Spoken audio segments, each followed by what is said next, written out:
I'm Carlos Kpone, and this is Election Brief. Within the next 30 minutes, we'll have the latest update from the political scene here in Ghana. We are live on DSTV channel 421, GoTV channel 125, all social media handles, and around the world on myjoyonline.com.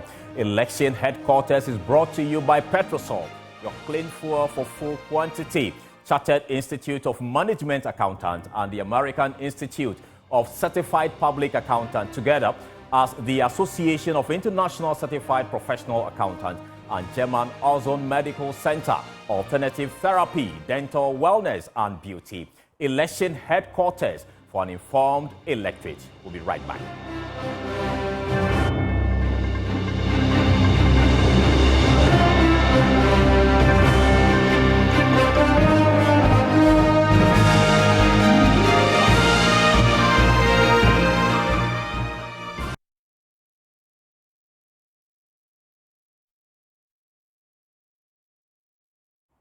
We are grateful for your time. Now, former president of the Ghana Football Association says balloting the 7th position for the upcoming MPP primary in the Ejusu constituency is divine. Earlier in his campaign, the former football administrator described himself as the 7th-shirted Cristiano Ronaldo, fit to replace deceased MP John Kuma, who he described as Lionel Messi. All 9 aspirants for the upcoming elections on Saturday were successful at the vetting. My colleague Nana Yaojima followed the process and filed this report. 9 aspirants filed to contest the New Patriotic Party's search for a parliamentary candidate for the upcoming by-election at Ejusu. All the candidates, including the 4 females, excelled in the vetting that was supervised by party officers from the national and regional levels. During the process, some negotiations were held for some candidates to rescind decisions to contest, but little was achieved. NPP's Director of Research and Elections, Evans Numako, explains the process has so far been democratic.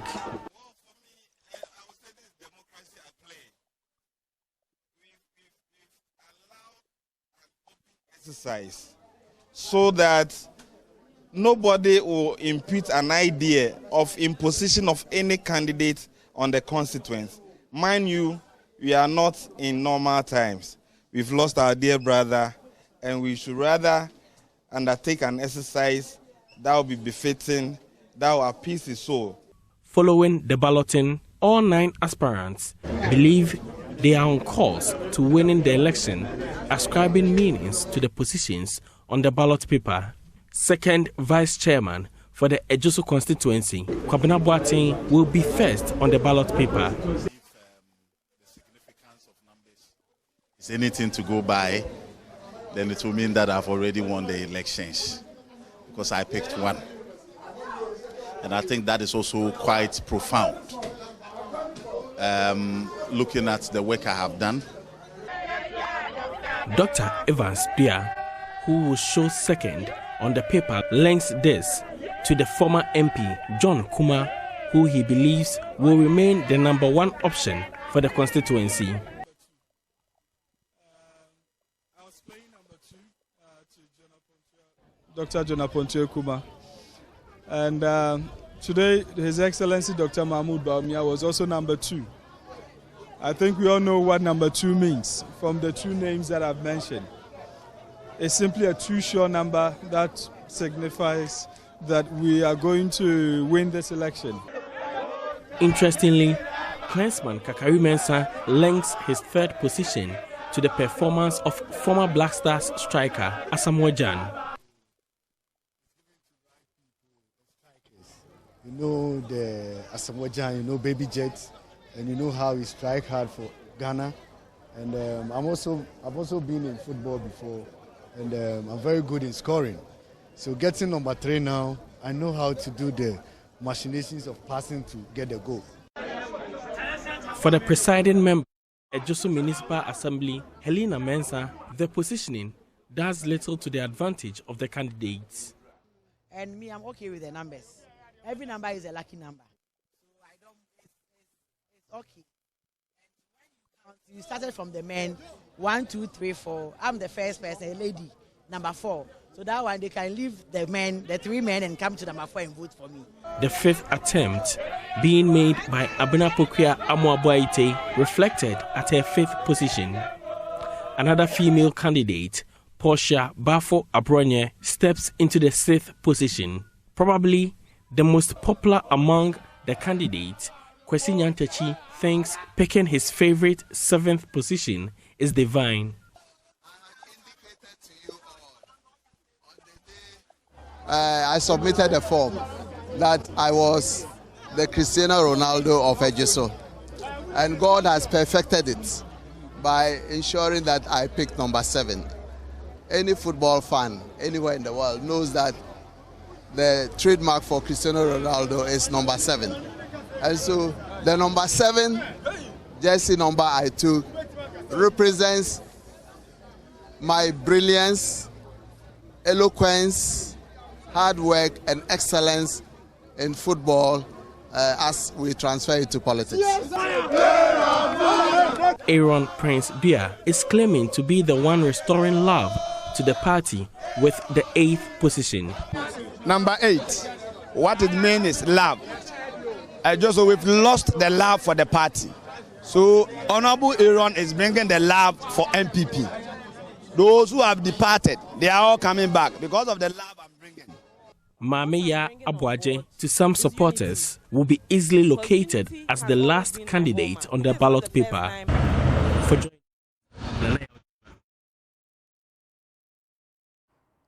We'll examine their chances shortly, but now let's take you to the Kpone Katamanso constituency, where pressure is mounting on the 2 political parties, the NDC and the NPP there. The constituency actually in the Greater Accra region, as the residents contemplate boycotting this year's election due to the glaring absence of essential amenities. Deplorable roads, a lack of potable water, and inadequate healthcare facilities are cited as primary reasons for this potential electoral boycott. Now, residents have said that unless the political parties demonstrate tangible commitment to addressing these issues, they will not take part in this year's elections. We, the youth, we want to tell them that we don't like those promises without any achievement. Especially our water problem is a big issue. The road network is a big issue. When you come to education sector, I mean, the children are just there. We don't have good classrooms. Now we have a problem on the, how do you call it, our hospital. We don't have the general hospital here. We are having only polyclinic. And when you go there, there's some little issues or medical things that they can have solved. They can solve it, but they will tell you go to general hospital. The key issue here, it's about our roads. If you take a car from Kpone here to Kpone 1, if you get to Kpone 1, everybody will know you are coming from Kpone because the dust on the road is fucking bad. And it seems nobody seems to care about it. And 2, our water supply is very bad. The water comes and like a week or 2 and it goes off. It will come like in 3 weeks time before the water comes. And 3, our health sector, that's the Kpone center there. It seems the place is very small. The wards are very small. If the road is fixed well, and our water supply too, it's good, and the health center is good. If they have that manifesto within the 2 parties, then I can choose where or who to vote for. The dust, we are suffering. I say we are suffering, and you know what I can say is that because everybody knows that this constituency is for the NDC, because the majority they vote for NDC, and we've been here, and another MP will come without doing anything. Before I vote, we need proper roads, and maybe we want to see our hospital functioning perfectly. Yeah, and also with our education system, I think the government is not helping the youth. For these 2 parties, what I want them to do for us before they get our vote is what I outlined. Yeah, being it proper roads, our hospital being working perfectly, and also helping the young ones with their talents to reach the top there. This time around, one ton work at politicians, actually, but I'm like a war, a fa. E wa fine ka me ba fe wo hia money ha wo no vote ila kana kamela ka won ko vote ka me fo wo dadon see this year na le wo ya le na kan. So for the parties we tell them that this time around we are not joking because we are not voting, no, because we can't just be fools like that. It's been a couple of times they have been doing this thing. This time around you can see we post very red banners in we are not voting. Yeah. Meanwhile, the two parliamentary aspirants representing the National Democratic Congress, the NDC, and the New Patriotic Party, the NPP, Joseph Akwete and William Ofosu-Asante, respectively, are embroiled in a verbal battle over who possesses the optimal capability to tackle the constituency's pressing challenges. This verbal sparring unfolds as campaign activities heightened in the constituency. What we need now is representation. How do you represent us when you don't understand us? How do you represent our interests when you don't understand our predicaments? So I have, rather over the years since infancy, studied to understand what our challenges are and have since been talking. So since I gained the locus now as parliamentary candidate, if you would ask the rank and file of the top hierarchy of the MPP government, they will tell you that William Asante Ofosu has been making a lot of noise. I've been talking. I would always say wherever I go to, and you don't have to necessarily put the blame squarely at, say, my feet. I have just come in. Prior to that, I was preparing myself like a student undergoing training to become a medical doctor. So it has fallen in the hands of NDC from the start of the Fourth Republican democracy. And we haven't seen anything. It has been a stronghold of the NDC. We still haven't seen anything. 32 years and counting, and we haven't gotten anything deserving of our status, befitting of our status. That, for me, is a problem. The people have not been fairly represented. I went to the corridors of power and I was speaking so highly of Kpone Katamanso and why we deserve so much. And I was told, ask us simple questions. To which, have you come to us requests and we haven't given? So if you haven't gone requesting, if you haven't been able to leverage from the hang parliament, then what else can you do when you're in opposition? So we haven't been properly served, we haven't been properly represented, our rules are no good. And all the challenges I've enumerated, we don't have any, but we have had a member of parliament. But I wouldn't fault him. If you are not cut for the job, you're not cut for the job. He's talking from the point of ignorance. Yes, he doesn't know how parliament works. And if he cares to follow, he will know that I've been on the floor a couple of times to present issues that borders my concerns, especially roads and water and what have you. So he should come again. Yes, that's what I would tell. And the constituents, I will let them also to understand that it is not true that I don't speak in parliament, but I've told you the dynamics of parliament. Parliament works based on seniority. You cannot just go and take the floor. It's not like classroom that when they ask questions, then you raise your hand or they will call you that come and speak on issues. No. We all have ways of doing things. As I speak to you, see this letter from PURC.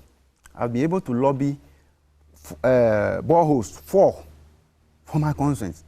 Do I have to go and stand somewhere and make noise about this? But this is the letter, contract letter, that very soon they'll come to my constituency and put up these boreholes. So when these boreholes come, yes, everybody will see that Joti has worked or has done something. If you see him, nobody will even tell you that it's not a politician. Just about 2 weeks ago, we went for a health walk. And you see the way he's walk, you see him walk, it's not inspiring at all. So this game is not about, I don't know, but he sees himself as, may I see him as a small boy who doesn't know much about the politics. He's just come, it's an opportunity that has come. So we also want to come and try and see. I like it, the fact that he thinks I'm a walkover, a pushover. That's fair and fine. But when he gets to know me, as the people would, he would realize that he doesn't match, he doesn't stand any chance against William Ofosu-Asante. Reason being, and I've been well trained, I've researched, and I've prepared myself for the job. And the people need way more from us than just talk. And so let him go ahead and excite himself. The result of his leadership is the roads we are applying in the constituency. The result of his leadership is the challenges we are faced with. And therefore, like David going up against Goliath. Goliath laughed at David, but we know the result. It's about tactical approach. It's about wisdom. It's about knowledge. It's about the hearts and the willingness to push over hurdles, which I don't think he has. William Ofosu Asante, you are not my match. In fact, you are not my level when it comes to politics. So pack off and go back to wherever you came from. The Kpone Katamanso constituency, or the constituency knows who they are going to vote for, and they are going to vote for Joti. So what will people consider before voting in the 2024 general election? Let's bring in Dr. Kpone Asante of the University of Ghana into this discussion. Doc, thank you so much for joining us. First of all, are these enough reasons for constituents to say they want to boycott the elections? If you read scholars such as Dan and the rest, they give you a sense of why people vote. And one of the reasons is that people vote based on what they would derive as benefit from the electoral process. All right. So if at the end of the day, I vote for a party or a candidate, for instance, and my expectation that he will fix the road in my neighborhood for me, and he defaults, what's the point of renewing his mandate? I'll throw him out. That's it. So that's the reflection of what you are seeing on the ground. People are disenchanted about the fact that what has been promised them or what has been said will be done for them in terms of infrastructure development in the area is missing out. But I'm not surprised because, you see, one of the factors that influence voter choices in this country, the first one being the economy, that people vote based on the health of the economy. If you have a healthy economy, people respond positively by voting for the government of the day. If the economy is in tatters, obviously the government records, all things being equal, will be in tatters in that regard. Because everything is born out of the health of the economy. If the economy is developed, it creates employment. If the economy is developed, it creates what? It supports education, health, and the rest of them.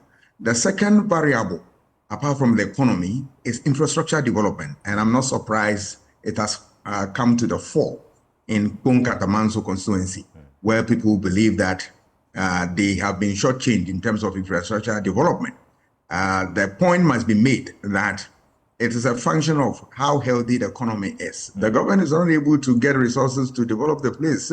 Simplicity. And so, obviously, the voters are not going to listen to that type of rhetoric. They want their road to be fixed. They want market to be provided, potable water, and all that. So you either do it or suffer the consequence thereof. And then other factors such as what? Unemployment. They want to have their children get employed. They've trained them. They are walking in the street and all that. So these are things that will influence voter choices. Number one, the economy. Two, infrastructure development. Three, the fight against corruption, unemployment, health, education, and the rest of them.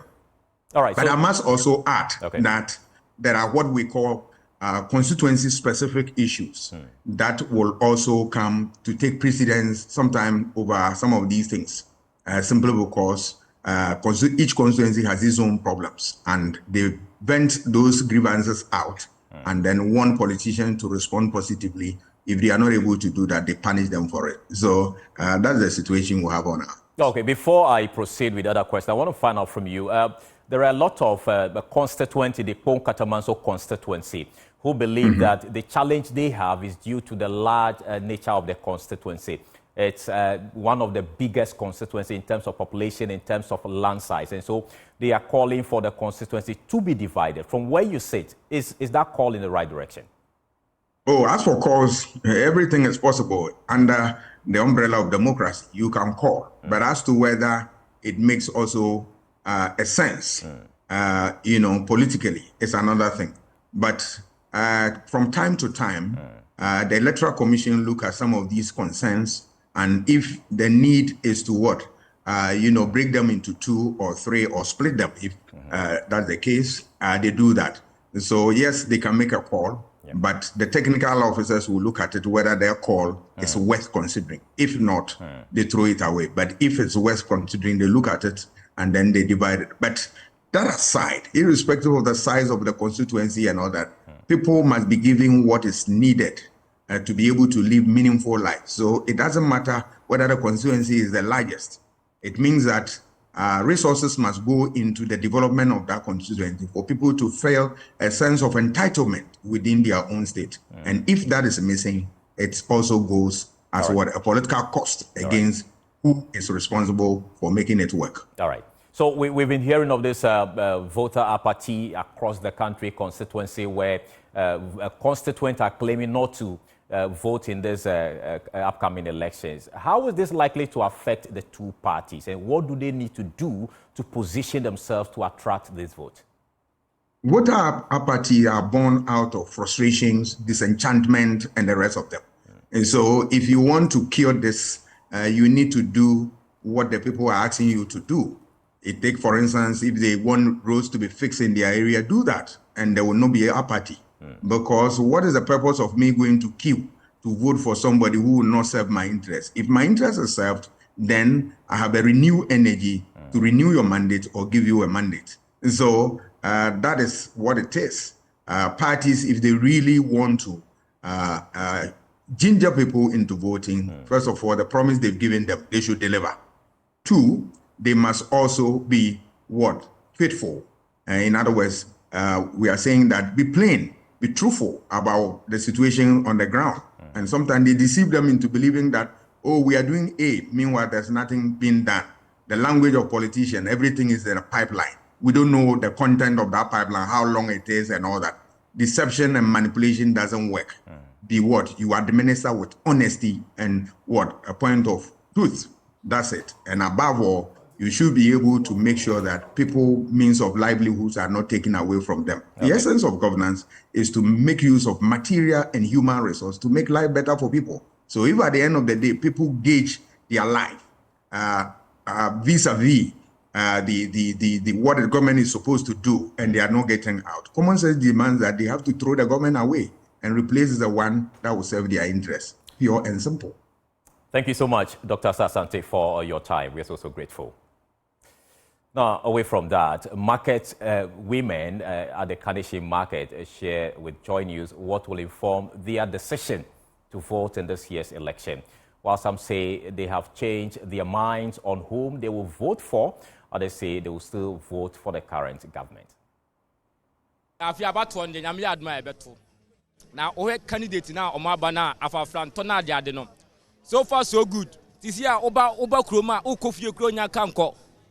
We do fear near doom light, or from about you and this one. Internet in Yeduma, so I say, into a banner, is our home. Ya championing phone be brave, but and fat, so I say, into a fear banner, a cool top, and now coming be diacon. Gaming, and now coming be diacon, or not near Twamano, so I say, Cheddar, yeah, and on near Twama because. Sa akufuwa do money sa on grofo na kan de o mo you know nya ka yo mu wo so mewu akọ enti cheda nem la so what you say ye youth no jam all the way baba yeah jam mama oh no I can say ajakum tiate ko ya hu so ene ajakum akoda yi nsawan pom enti afi abato de o ye young boy ya youth no ye tu abana ma cheda youth no because penifo de o mo ideas ni nyina sa. So I say, share space. Ideas in us and yet Toma young guys and Omla Chatadan in Crowford, yet Toman, and now come be diaco. You get me? In Timpacho, Temia, and now come be diaco all the way. It's a boshano, eh? South Boshe Brebe, one district, one factory, and now they are needing number of Muntiminianum. And I come be diaco, Omla, Oma presented in Yamo Baye, now so Obe presented you, young say Mudawa, or run the better because I'm people in this in the Blomo. They say, oh, you're Ghana, na, any power copen of a boy. Wow, ni miss him, apart from Baumi and 1 BM.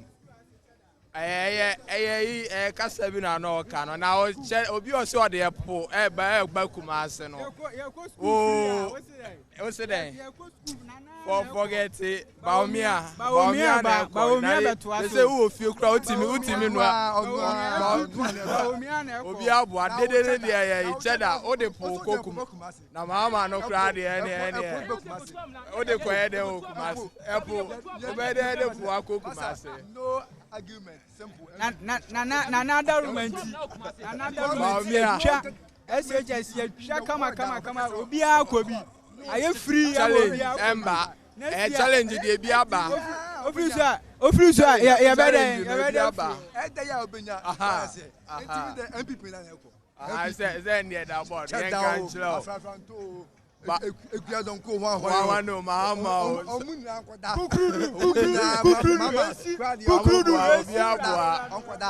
mama no say you go to amra kesi Kumasi near the nsuo agum ye wi na de nchira agum eno na enyapo eno ante asem na oka no ese montina se da bi asem na oka ese montina se ye ko so ame ye ti bo bebla fi ho ne etu amna ye betu amna Kumasi ye betu amna Kumasi na school abani ya nsuo agum ye de nchira agum eno na enyapo abu bi anchire ni na Dubai enye bu Dubai enye bu Dubai for muso sin yana Dubai for 8 years cry husu na 4 years 8 years cry husu na 4 years so kwa na ai chak etim ko kake mu obuase ma internet ko so wa ja je pe check amna we apo ne di ambibi bai we na nya asem kese bia be ko so ame ne move mu nyina kogu ba bi ti say kan say kron ho no ba bi ye wi a ne etu amna kese ye wi na atwe nsu agum ye de nchina agum ye nya po se po bia nchine wom enya no ye wi mpacha say ebe na abo say ene Yankopon aduma bibini utie say Yankopon ene Yankopon dia so ata say enti wetin pipe crash ase ne yehu etimi bo so ata say etimi bo say Yankopon dia ndaba at least ebe ne kakra so ata say enti we dey tiatia ye ko to amna ne di nsu agum ye wi na de nchina agum eno na nya po simple. This has been your election brief from your election headquarters here in Accra. We have more election-related stories on our website, myjoyonline.com. Thank you so much for watching. Have a good afternoon.